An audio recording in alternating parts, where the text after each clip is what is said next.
Assalamualaikum warahmatullahi wabarakatuh.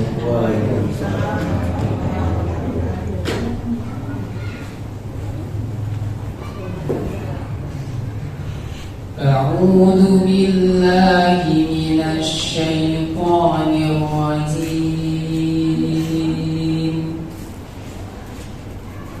Bismillahirrahmanirrahim. Qul in kuntum tuhibbunallaha fattabi'uni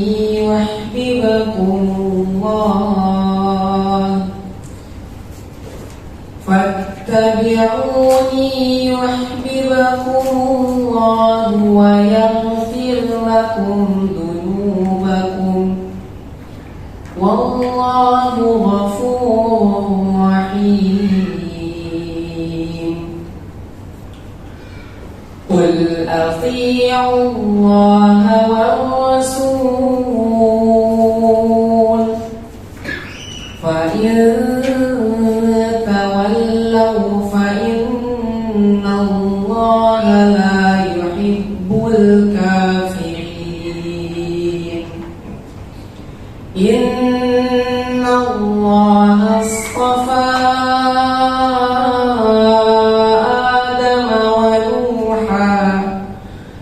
ونوحا وآل إبراهيم وآل عمران على العالمين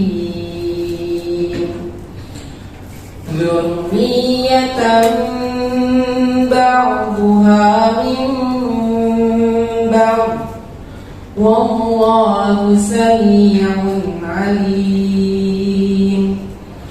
إذ قالت امرأة عمران رب إني نذرت لك ما في بطني محررا فتقبل مني إنك أنت السميع العليم.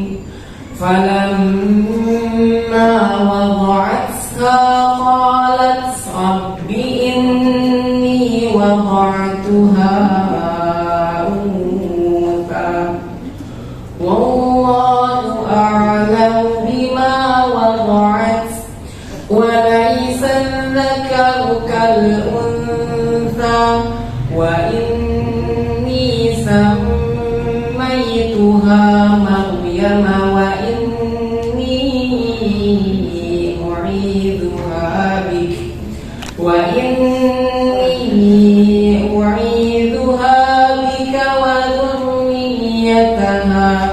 وذريتها من الشيطان الرجيم. فتقبلها ربها بقبول حسن وأنبتها زكريا كلما دخل عليها زكريا المحراب وجد عندها رزقا قال يا مريم أنى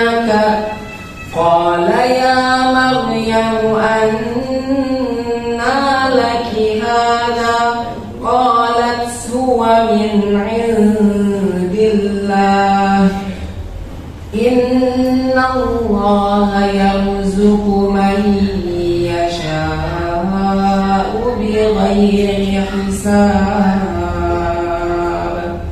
صدق الله العظيم.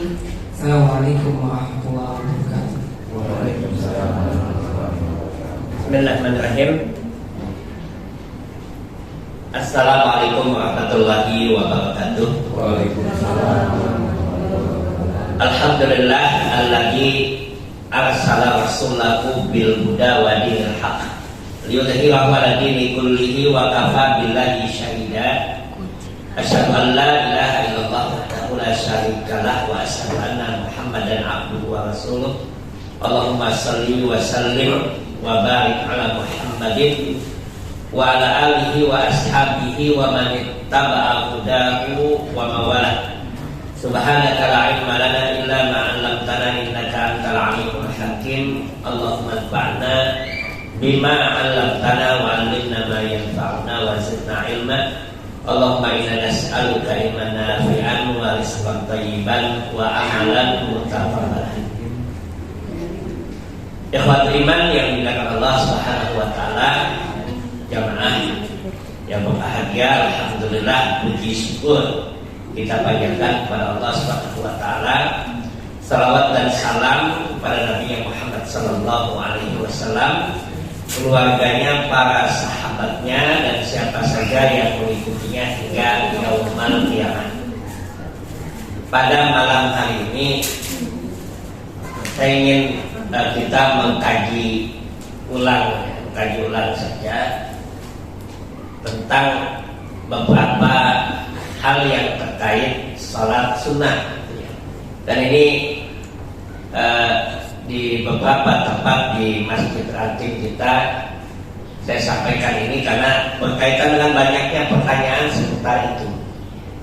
Jadi banyaknya pertanyaan seputar salat sunnah yang disebutkan dalam keputusan tadi. Salat sunnah yang disebutkan dalam keputusan tadi. Nah, ini menjadi hal yang sangat penting bagi kita, karena fungsi sunnah itu adalah sebagai tambahan. Maka para ulama fikih itu menyebut nama lain salat sunnah itu salat tatawwu. Tatawwu itu nama. Tatawwu itu artinya tambahan atau juga nafilah. Nafilah juga sebagai tambahan. Jadi disebut dengan salat sunnah, salat tatawwu atau salat nafilah. Nah, istilah tatawwu, istilah nafilah ini diambil dari mana? Kata istilah salat tatawwu dan salat nafilah ini itu diambil dari mana? Pertama, kata tatawwu itu diambil dari hadis Nabi sallallahu alaihi wasallam dalam riwayat Jabir bin Abdullah radhiyallahu anhu yang menceritakan ada seseorang yang datang kepada Nabi sallallahu alaihi wasallam dari penduduk Najd. Datang kepada Nabi sallallahu alaihi wasallam, lalu kemudian ia bertanya tentang Islam. Yang ditanyakan orang tersebut tentang Islam. Di antara pertanyaan itu adalah apa yang wajib bagi kami untuk dikerjakan dari ibadah sholat? Apa yang wajib? Maka Nabi menyampaikan as-salawatul khams, salat yang 5 waktu. Salat yang 5 waktu. Lalu orang tadi mengatakan lagi kepada Nabi sallallahu alaihi wasallam, "Awa ghairu dzalika ya Rasulullah?" Apakah ada yang lain yang wajib dari salat? Maka Nabi menyampaikan, "La, tidak ada. Illa anta tawwa'a." Ada kata tatawwa'a. Illa anta tawwa'a atau tatawwa'an. Tatawwa'a itu apa? Kecuali kalau kamu mau menambah. Itu maka istilah salat tatawwu' itu artinya salat tambahan dari apa yang wajib. Adapun istilah salat nafilah, ada juga istilah salat nafilah. Artinya sama tambahan. Ini diambil dari firman Allah dalam Al-Quran surat Al-Isra ayat 79 ketika menyebutkan tentang salat malam. Aqimis salata liduluki syamsi ila ghasaqil laili wa Qur'an al-fajri inna Qur'an al-fajri kana mashhura wa minal laili fatahajjat bihi nafilatan lak. Ada kata nafilah. Dan di malam hari itu maka tegakkanlah salat tahajud nafilatan lak sebagai tambahan. Jadi ini dasarnya, dasarnya kenapa disebut salat sunnah atau salat nafilah. Sunnah, salat sunnah juga disebut dengan salat tatawwu atau yang kedua disebut juga dengan nafilah. Nah, ini didasarkan hadis riwayat sahabat Nabi sallallahu alaihi wasallam Jabir bin Abdullah.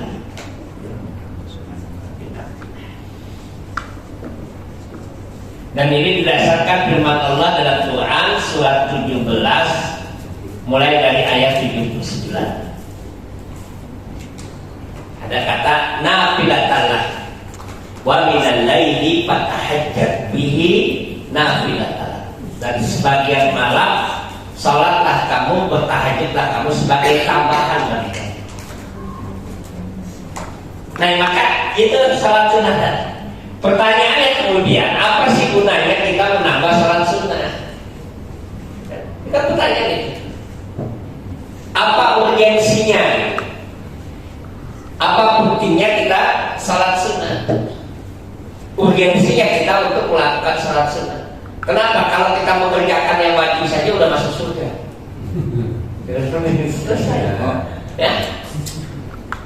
Karena Nabi yang mengatakan, bukan saya yang mengatakan, Nabi yang mengatakan itu.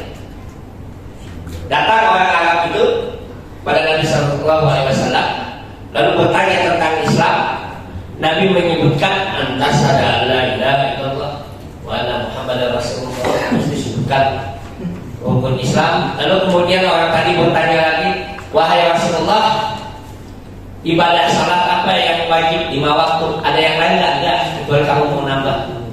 Puasa apa yang wajib? Puasa Ramadan. Ada lagi nggak yang lain? Nggak ada, kecuali kamu mau nambah. Ditanya lagi, ada nggak yang wajib dari ibadah zakat yang sudah Allah tetapkan? Yang lain ada lagi nggak? Nggak ada, kecuali kamu mau nambah.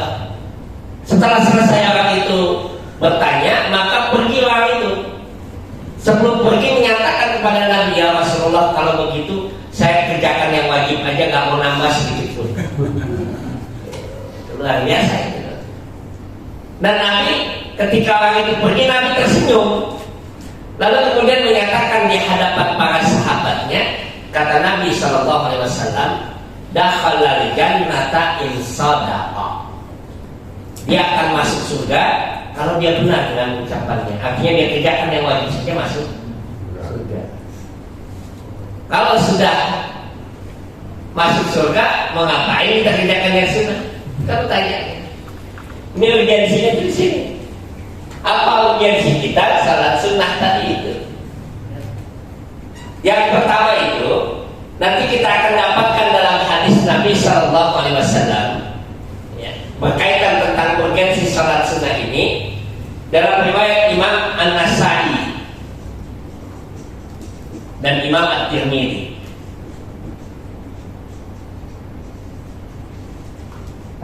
Urgensi salat sunnah itu apa? Kata Nabi Sallallahu Alaihi Wasallam, awwalu ma yuhasabu bihil abdu yaumal qiyamati shalah. Yang pertama kali dihisab nanti di hari kiamat dari ibadah-ibadah seseorang itu adalah salatnya. Itu yang pertama kali dihitung. Kalau pain atama kutiba lahu tamatan. Kalau seandainya salatnya sempurna, Allah catat dengan kesempurnaan. Tetapi kata Nabi SAW kemudian, kalau salat itu tidak sempurna, salat yang wajibnya tidak sempurna, maka apa yang disampaikan oleh Nabi? Maka Allah tabaraka wa ta'ala lil malaikat, maka Allah berfirman kepada para malaikat, unzuru, perhatikan apakah ada salat sunnah yang dilakukan. Kalau ada, maka kata Allah Subhanahu wa ta'ala dalam hadis qudsi tadi, Nabi menyampaikan, lalu pun Allah berfirman, kalau misalkan dia masih memiliki catatan sholat sunnahnya, maka tutupilah kekurangan itu dengan sholat. Jadi menutupinya kekurangan ini, menutupi kekurangan sholat wajib.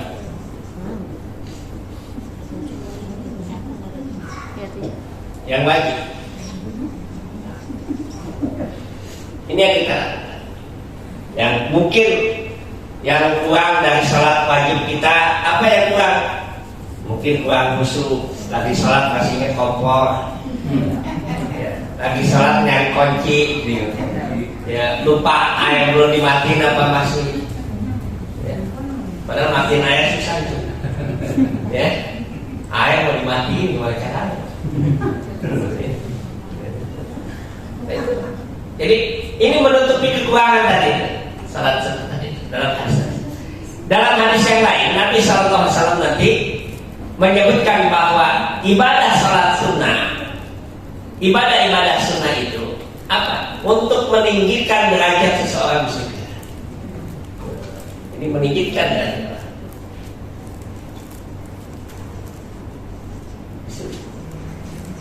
Nyatanya tadi dalam hadis, dalam ayat ini surat Al-Isra ini. Dalam surat Al-Isra tadi Allah nafila tadat asa ayyam ataka rabbuka maqaman mahmudah. Bertahajudlah kamu di malam hari, bertahajudlah kamu. Mudah-mudahan Allah jadikan tambahan buat kamu dan Allah tempatkan kamu di tempat yang terpuji. Di mana? Di surga. Siapa yang disuruh tahajud itu? Nabi. Lalu kemudian diperintahkan kepada kita. Artinya apa? Kalau kita mau dapat surga yang terbaik, yang dekat dengan Nabi, salah satunya adalah ibadah salat malam yang merupakan salat sunnah. Meninggikan derajat kita. Nah ini diantara urgensinya salat sunnah. Ini pentingnya bagi kita salat sunnah. Nah dalam fikih para ulama, nanti ketika kita bicara tentang salat sunnah dalam fikih para ulama itu, maka salat sunnah itu dibagi dari jenisnya, pembagian sunnah dalam jenisnya, berdasarkan jenisnya salat sunnah. Jadi ada 4 kata para ulama itu, 4 jenis salat sunnah. Ada 4 jenis. Banyak salat-salat sunnah itu yang disebutkan dalam tarjih itu ada 11 salat-salat sunnah yang di pengantar majelis tarjih itu dalam himpunan putusan tarjih jilid 1 itu disebutkan bahwa dan salat-salat sunnah yang terdapat dalam hadis-hadis yang sahih ada 11 di situ disebutkan. Nah dasar jenisnya itu para ulama membagi pada 4 tadi. Pertama, salat sunnah yang terikat dengan fardu.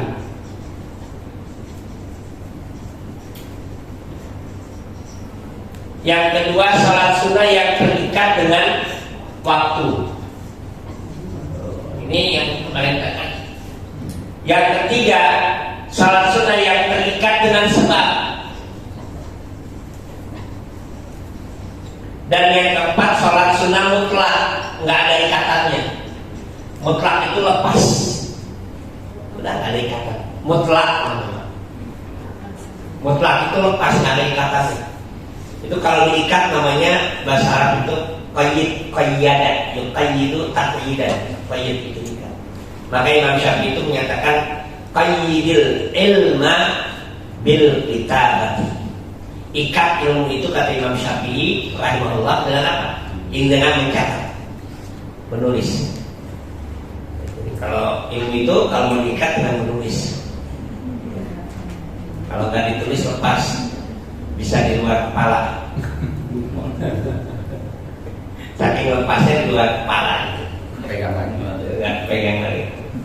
Nah itu qayyidul ilma bil kitabati kata Imam Syafi'i. Nah ini salat-salat sunnah terikat dengan fardu, waktu, sebab dan mutlak. Yang terikat dengan fardu, salat apa? Rawatib, salat rawatib itu terikat dengan fardu. Ada qobliyah, ada ba'diyah. Dan yang ma'thur dalam hadis Nabi SAW yang disebutkan dalam targhib itu ada 12 rakaat, ada 10 rakaat. Qobliyah subuh, qobliyah zuhur, ba'diyah zuhur, ba'diyah maghrib, ba'diyah isya. Ba'diyah maghrib, ba'diyah isya. Wah, bagaimana dengan qobliyah asar? Nah, ini nanti kita akan lihat hadisnya itu dimasukkan dalam targhib itu. Qobliyah asar yang 4 rakaat itu kan rawatib. Ada yang bermasalah itu qobliyah asar. Dalam putusan targhib itu qobliyah asar itu terpisah dari yang 12 bahasan ini. Kenapa terpisah? Karena Nabi SAW dalam hadis riwayat Imam Muslim menyebutkan bahwa Nabi SAW melakukan sholat 4 rakaat sebelum asar. 4 rakaat sebelum asar. Hadisnya tersendiri, terpisah. Berbeda dengan yang 12 tadi. Kalau yang 12 atau yang 10 itu hadisnya satu paket. Nabi SAW sholat sebelum zuhur 2 rakaat. Lalu kemudian beliau sholat setelah zuhur 2 rakaat. Itu disebutkan dalam satu paket, satu hadis. Tetapi ada satu hadis dalam riwayat yang kita dapatkan dalam riwayat Imam Muslim, Nabi pernah sholat 4 rakaat sebelum asar. Nah, di sini qobliyah asar. Qobliyah asar 4 rakaat sebelum asar. Nah, para ulama menyebutkan, Imam Syaukani menyatakan bahwa 4 rakaat sebelum asar ini dilakukan oleh Nabi hanya 1 kali. Hanya 1 kali. Nabi tidak sering melakukan itu, tapi hanya 1 kali melakukan. Maka menurut penelitian beliau, bahwa beliau sholat qobliyah asar itu sebagai ganti ba'diyah zuhur yang terlewat. Itu menurut Imam Syaukani. Jadi nah, Majelis Targhib bagaimana menyatakan? Menurut Majelis Targhib, hadis itu sudah ada. Hadis itu sudah menyebutkan Nabi sholat 4 rakaat sebelum asar. Hadis itu sudah disebutkan bahwa Nabi sholat 4 rakaat sebelum asar. Terlepas apakah hanya 1 kali, terlepas apakah itu hanya muqadha, tetapi ada sunnahnya, ada hadisnya. Nabi melakukan sholat qobliyah asar 4 rakaat. Maka majelis berpendapat bahwa itu menjadi sunnah untuk kita mengerjakan 4 rakaat sebelum asar dan masuk rawatib yang ghairu muakkad. Kalau yang ini disebut dengan muakkad, muakkad. Dan yang ini masuk ghairu muakkad.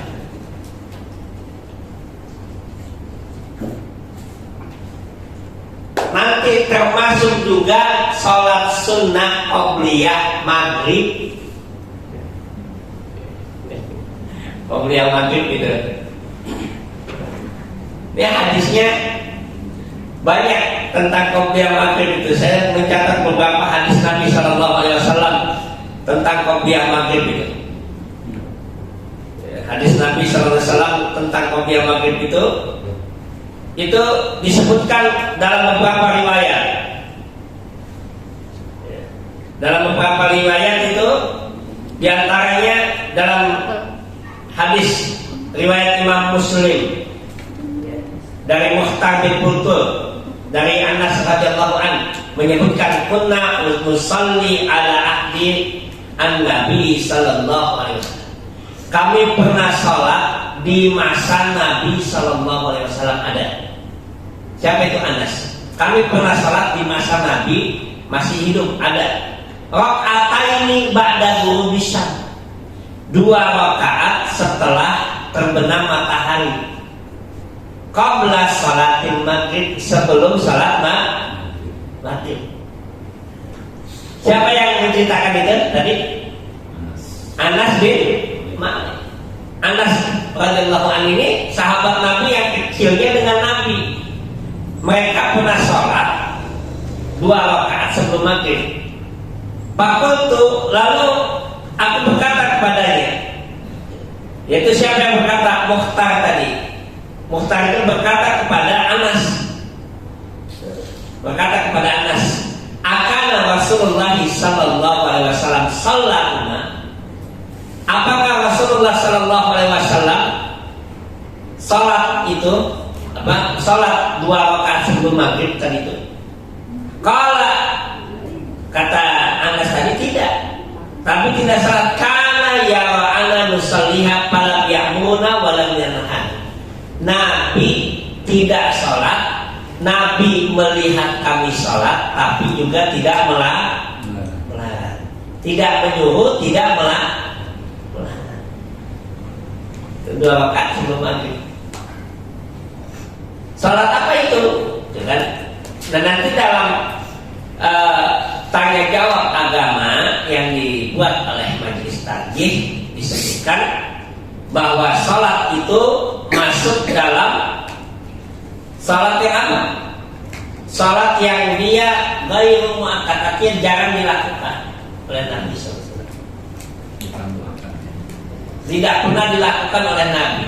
Tetapi takdirnya tadi, persetujuan itu Nabi tidak melarang. Kalau seandainya itu tidak boleh, Nabi larang. Tapi Nabi tidak melarang. Itu menunjukkan kebolehannya. Hanya apa? Hanya itu tidak digemarkan untuk menjadi sunnah yang terus dilakukan. Berbeda dengan ini. Berbeda dengan yang 12 dan 10 tadi. Nah, ini salat rawatib yang terikat dengan dengan fardu. Yang kedua terikat dengan waktu. Waktu itu diantaranya sholat duha, sholat subuh, sholat malam. Ini sholat duha, sholat subuh, sholat malam, atau orang bilang sholat subuh itu sholat isyraq. Ya, isyraq itu subuh atau isyraq. Ini terikat dengan waktu. Kalau sholat duha waktunya duha. Syuruk itu waktu terbit matahari. Kemudian malam itu waktu di waktu malam. Itu waktu malam. Nah, di mana permasalahan yang sering muncul dari 3 sholat ini? Yang pertama berkaitan dengan 3 sholat ini. Yang pertama bahwa para ulama sepakat sholat yang paling utama di antara sholat sunnah yang paling istimewa adalah sholat malam. Itu yang paling istimewa. Yang kedua apa? Sholat rawatib. Sholat rawatib yang paling utama. Jadi kalau mau tanya sholat sunnah yang paling istimewa apa? Sholat malam. Dan setelah sholat malam apa yang paling istimewa? Sholat rawatib. Di antara sholat rawatib yang paling istimewa qobliyah subuh. Itu tadi. Lalu setelah itu apa? Maka setelah itu yang tidak kalah istimewanya adalah sholat yang berkaitan dengan waktu tadi, yaitu sholat duha dan sholat subuh. Itu yang pertama. Bahwa yang paling istimewa di antara sholat-sholat sunnah. Nah, masalah apa yang muncul dalam fikih itu? Pertama tentang sholat malam. Sholat malam. Saya ingin menyampaikan kalau kita mau melihat tentang salat malam itu ada di 2 ayat itu ya. Yang pertama surat Al-Isra, yang kedua surat Al-Muzammil. Surat Al-Isra dengan surat Al-Muzammil. Kalau mau bicara tentang salat malam, Al-Isra itu wa minal laili fatahajjat bihi nafilatan. Di sebagian malam maka bertahajudlah kamu. Disebutkan di dalam ayat itu wa minal laili, wa minal laili, wa minal laili. Di sebagian malam. Nih, min ini dalam bahasa Arab, min ini fungsinya litab'idhi. Litab'id itu artinya menunjukkan sebagian, menunjukkan di antara malam itu, kata Allah fatahajjat bihi nafilatan, bangun dan salat itu minal lail. Sebagian malam itu kapan? Apa yang dimaksudkan dengan malam? Malam itu sepakat para ulama disebut dengan malam itu ketika masuk waktu Isya. Itu malam. Kenapa? Perhatikan di sini. Saya ingin gambarkan. Kalau maghrib itu posisi matahari masih sini. Ini masih matahari buruk namanya. Itu maghrib tuh. Matahari belum masuk semua. Itu buruk. Nah, ketika matahari sudah di bawah semua, masuk waktu Isya. Disitulah awal malam. Sampai kapan awal malam itu? Sampai terbit. Terbit apa? Fajar. Fajar itu sebelum terbit matahari. Nah, kalau terbit matahari di sini posisi matahari, inilah yang disebut syuruk atau isyraq. Syuruk atau isyraq. Nah, kalau subuh di mana? Sebelum terbit matahari posisinya itu. Ya, karena kalau sudah terbit matahari habis waktu subuh. Di mana awal subuh itu? Fajar. Fajar shadiq ini posisi matahari masih di sini yang disebut dengan fajar shadiq. Batasan subuh itu sampai terbit matahari. Nah, ini malam. Oh, berarti ini yang disebut dengan malam. Kalau kita garis ukur itu seperti tinggal dibagi 3. Ini sebagian malam. Kalau mau sholat malam di sini mulai dari habis Isya sampai sebelum fajar. Nanti dalam surat Al-Muzammil, tadi itu nanti surat apa tadi ini? Tadi Quran surat 17 ayat 79 sampai 88. Lalu kemudian nanti Al-Muzammil surat berapa? Quran surat ke 71. No, 71. Al-Muzammil surat ke berapa ini? Coba lihat. Ya ayyuhal muzammil qumil laila illa qalila. Surat apa itu? Surat berapa? 73. Ya ayyuhal muzammil qumil laila illa qalila. Bangun malamlah kamu. Tuh. Tadi sini saya qumil laila. Qumil laila. Qumil laila illa qalila. Tuh, perhatikan di sini. Salat bangun malamlah kamu di waktu malam illa qalila, kecuali sedikit saja. Enggak seluruh malam disuruh bangunnya itu. Enggak semua malam ini. Tapi sedikit saja. Sedikit malam. Kapan sedikit malamnya? Lihat ayat sedikitnya. Ya ayyuhal muzammil qumil laila illa qalila. Kemudian apa? Nisfahu. Masyaallah. Kata Allah nisfahu.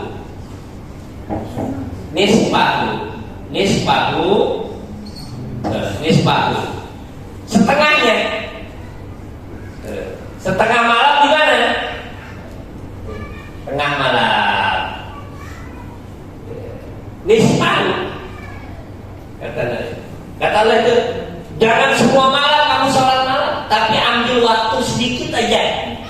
dari malam hari kapan? Nisfahu, setengah malam itu, di tengah-tengah malam ini. Kalau jamnya hitung aja deh, jam berapa itu? Kira-kira. Ya. Nah kemudian apa? Kalau nggak bisa nisfahu awin kusminhu, atau kurang dari setengah. Kurang dari setengah di mana nih? Posisinya. Kalau ini awal malam, kurang dari setengah, posisinya kurang lebih, kata para ulama itu sepertiga malam pertama. Di sini. Kalau misalkan, kalau nggak di tengahnya kita nggak mau bangun, ya nisfawi auzin alaihi, atau tambahkan dari setengah, 2/3 malam, dan ambil tambah 2/3 malam. Menjelang sinilah yang disebut dengan 2/3 malam. Disinilah yang disebut tengah malam. Disinilah yang disebut dengan sepertiga malam. Sepertiga malam pertama, tengah malam, sepertiga malam terakhir. Udah mau habis malam itu. Jadi kita tinggal milih waktu. Oh, salat malam itu bisa dilakukan habis isya. Sampai jam berapa ya? Kira-kira kalau tengah malam mulainya seperti tadi setengah malam itu sampai jam 11, sampai jam 2 misalkan ya. Itu di awal malam masih sampai jam 10, 11 itu boleh salat malam. Subuhnya kesiangan. Subuhnya kesiangan ya. Nah kalau misalkan saya kepengen bangun di tengah malam salat malam, silakan. Berarti dia salat malam di malam yang tengah tadi itu. Tengah malam tadi. Tengah malam tadi ada yang kemarin itu ada ibu-ibu Aisyah itu, bunda-bunda Aisyah itu nanya, Ustaz gimana kalau bangun tengah malam terus ngantuk mau tidur lagi? Ya boleh kalau masih tengah malam pengen tidur, salatnya di akhir malam. Terus nggak bangun. Terus nggak bangun kan? Ya boleh. Ya pilih yang akhir malam boleh. Dan ini yang salat malam inilah yang diambil oleh Rasulullah SAW itu. Beliau pernah salat malam di awal malam, sehingga para sahabatnya mengikuti itu. Beliau pernah salat malam tengah malam. Abdullah Abbas itu, Abdullah bin Abbas. Beliau pernah salat tengah malam. Abdullah bin Mas'ud mengikuti sampai kecapean karena sampai akhir malam. Beliau pernah salat sepertiga malam terakhir, bahkan pernah kesiangan ketika masih witir beliau mendengar azan. Jadi tiga waktu ini pernah dilakukan oleh Rasul. Untuk apa Rasulullah mengerjakan 3 waktu ini? Agar memberikan keringanan sama kita. Kalau udah dikasih keringanan masih gak dikerjain, keterlaluan. Sombongan banget. Udah dikerjakan kasih keringanan, nggak dikerjain, keterlaluan pun nggak.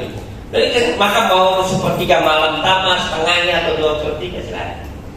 Itu yang dibuat salat malam. Ini waktunya tadi yang dilakukan. Maka saya ingin sampaikan pertanyaan ini, Bapak sekalian itu, kalau misalkan ada orang sudah salat malam di sini,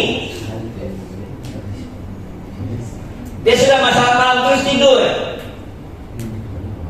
bangun tengah malam, ada lagi nggak salat malam? Yakin? Kira-kira ada nggak salat malam? Kalau belum witir, boleh gitu ya, misalkan ya. Bagaimana kalau dia sudah witir duluan? Seperti ada. Nah, nanti kita akan lihat bahwa hadis-hadis Nabi Sallallahu Alaihi Wasallam, beliau tidak pernah melakukan sholat malam 2 kali dalam 1 malam. Nggak pernah ya. Tapi kalau ada hadiahnya kalau nemuin hadisnya. Nggak ada itu. Nabi pernah sholat malam 2 kali dalam 1 malam, enggak. Yang ada apa? Nabi sholat malam panjangnya sampai menjelang subuh. Dari tengah malam itu ada hadis. Tapi dua kali dalam satu malam itu nggak pernah beliau lakukan.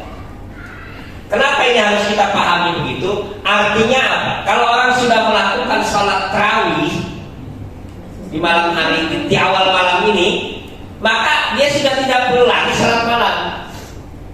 Apalagi dia sudah tutup witir. Tuh, karena ada orang yang nggak mau witirnya ntar aja belakangan.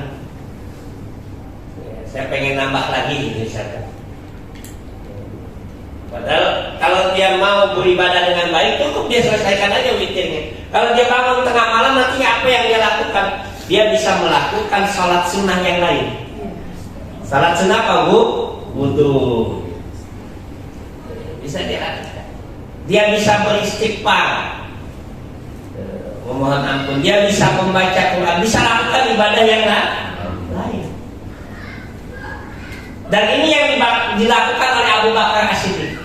Abu Bakar As-Siddiq itu dulu dia sholatnya di sini nih, sepertiga malam terakhir. Tapi ketika diangkat menjadi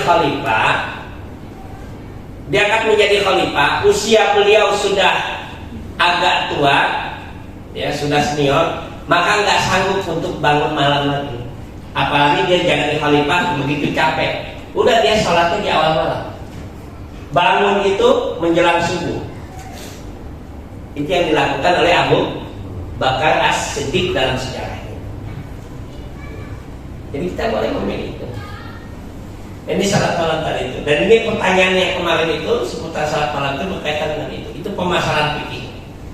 Yang kedua, permasalahan fikih dalam salat yang terikat dengan waktu itu adalah apa yang dimaksudkan dengan salat subuh. Salat subuh atau salat isyraq. Isyraq atau subuh. Subuh artinya terbit matahari. Ini posisi subuh tadi nih. Saya akan gambarkan di sini. Kalau matahari itu posisinya sudah keluar, sudah terbit, ini namanya subuh atau isyraq. Atau isyraq. Jadi ini posisi matahari baru terbit. Itu disebut dengan subuh atau isyraq. Nah, ini maka subuh. Nah, ada hadis Nabi SAW yang menyebutkan barang siapa yang dia sholat berjamaah di masjid, sholat berjamaah di masjid, kemudian dia duduk berzikir, ya kan? Berzikir sampai terbit matahari, dia nggak keluar dari masjid. Kemudian salat 2 rakaat. Apa ganjarannya? Ganjarannya betul. Bagaikan mendapatkan ganjaran haji dan umrah sempurna dan sempurna. Kalau tiap hari, Masya Allah. Tiap hari ganjarannya gitu. Cuma memang nggak ringan itu, nggak mudah. Duduk di masjid yang ada tidur. tidur nggak ngantuk. Nunggu pensiun. Kalau belum pensiun Pak Muhyiddin kalau berangkat jam berapa itu? Bisa kesiangan mulu di kantor absennya itu. Berarti yang sholat subuh itu Pak Doktor itu. Jadi dia sibuk juga. Sibuk juga. Sholat subuh juga berangkat lagi. Ini nggak mudah itu, memang nggak mudah.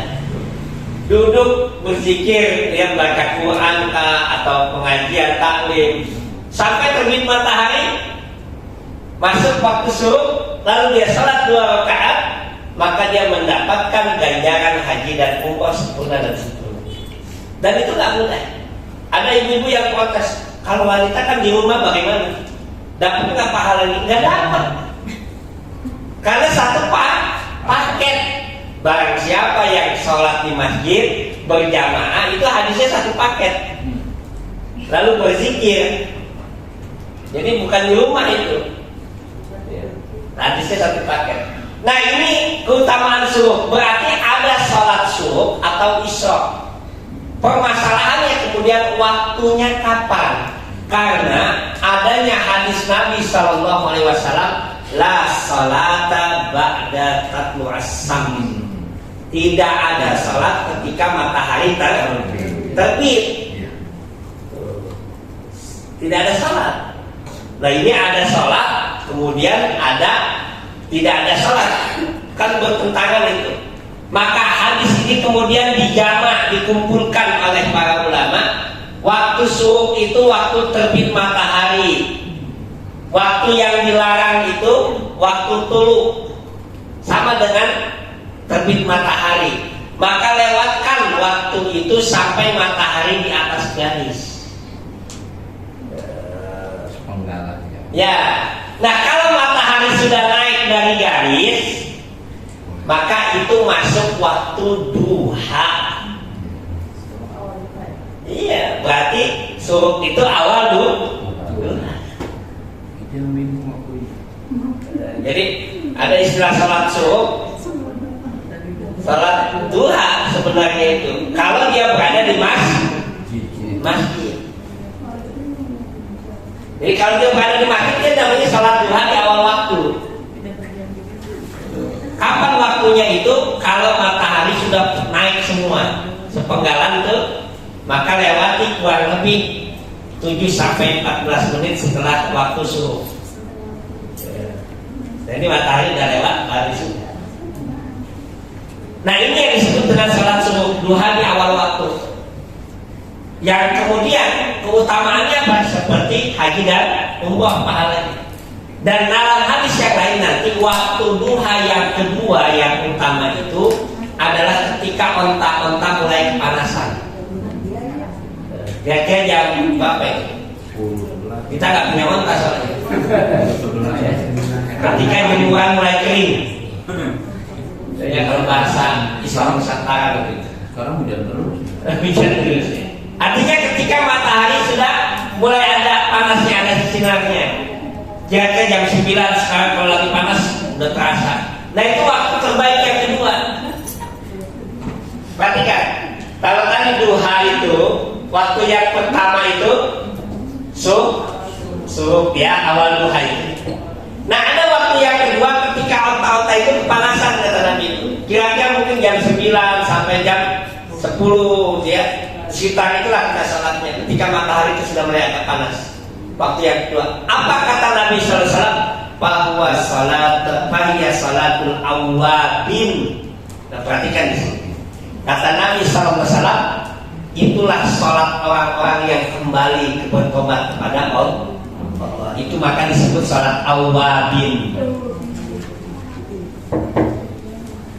Jadi nama lain salat duha itu disebut dengan salat awabin. Kapan? Kalau dilakukannya jam 9 atau jam 10 tadi.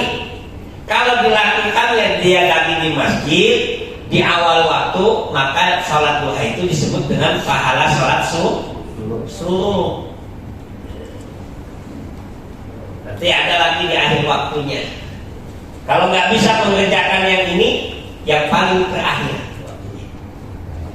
itu menjelang dulu. Ya, itu waktu yang terakhir. Yang penting biasa. Kenapa? Kalau dihur. Menjelang dulu. Udah paling ya udah terlambat mereka.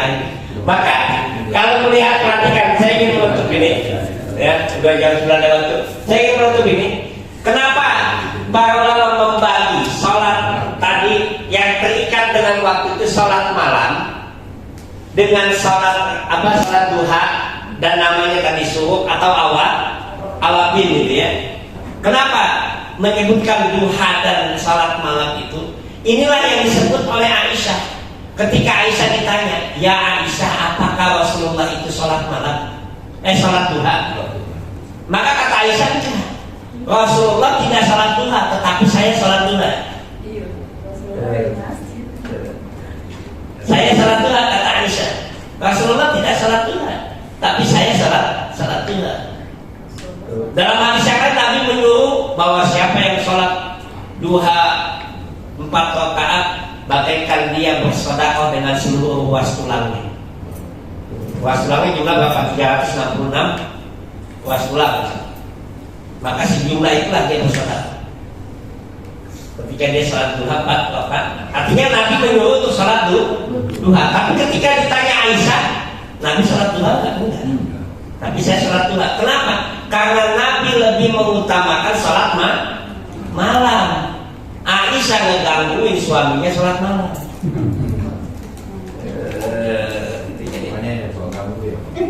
Itu ya, yang ibu suka gangguin suami sholat malam sih. Nggak diganggu, nggak ganggu. Malah suaminya yang ngeganggu gitu ya. Kalau Aisyah itu ditanya, kenapa? Perhatikan nanti Aisyah, saya nggak sholat malam. Karena Aisyah itu kalau Nabi sholat malam, beliau masih rebahan aja tidur. Kakinya ditaruh, Nabi mau sujud, diangkat oleh Nabi kakinya. Kemudian Nabi sujud. Selesai Nabi sujud, duduk, kakinya turun lagi di sini. Nanti humoris. Kau bercanda.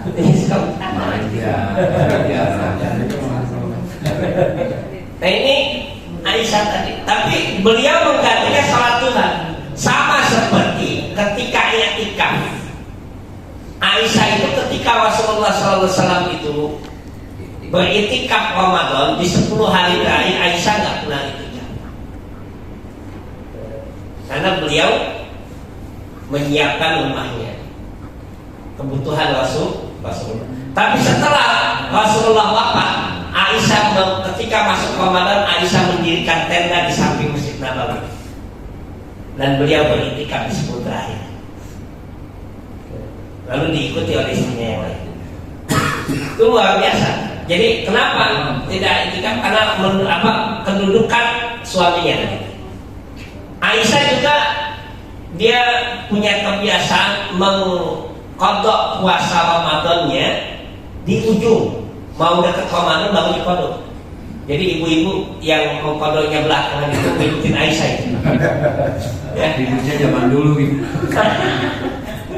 Saya malah marahin tuh. Aisyah itu mengkodoknya di belakang gitu. Ketika ditanya, wahai Aisyah, kenapa kamu mengkodoknya di akhir? Lima kanati Rasulullah SAW. Karena kedudukan Nabi di sisiku.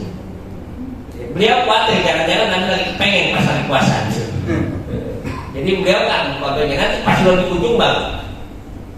Luar biasanya Aisyah itu, kecerdasan beliau itu dikagumi oleh para ulama.